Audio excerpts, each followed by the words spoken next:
હિન્દુ કાયદા હેઠળ વિભાજન એટલે કે પાર્ટીશનનો અર્થ, વિવિધ રીતો અને અસરો વિશે આ વિડીયોમાં આપણે વિગતવાર માહિતી મેળવીશું. મિતાક્ષરા કાયદા હેઠળ વિભાજનના બે મુખ્ય અર્થ છે: દરજ્જાનું વિભાજન એટલે કે સંયુક્ત દરજ્જાની સમાપ્તિ, અને વાસ્તવિક વહેંચણી એટલે કે મિલકતની ભૌતિક વહેંચણી. વિભાજનને લગતો એક મહત્વનો સુપ્રીમ કોર્ટ ચુકાદો એપોવિયર વી. રામ સુબ્બા અય્યરનો છે.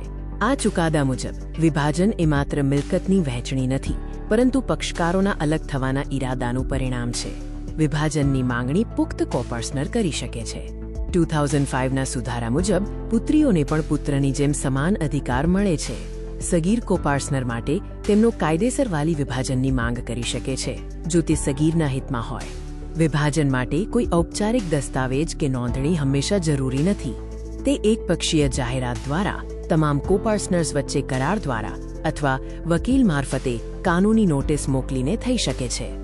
વિભાજનની અન્ય રીતોમાં કોર્ટમાં દાવો દાખલ કરીને, ધર્મ પરિવર્તન દ્વારા અને હિન્દુ ઉત્તરાધિકાર અધિનિયમની કલમ 30 મુજબ વસિયત દ્વારા પોતાના હિસ્સાનું વિભાજન કરવું શામેલ છે.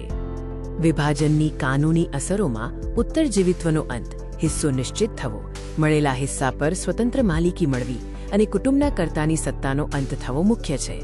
આવતીકાલની પરીક્ષા માટે સૌને શુભકામનાઓ. વિભાજનના પ્રશ્નમાં એપોવિયર કેસ લખવાનું ભૂલશો નહીં.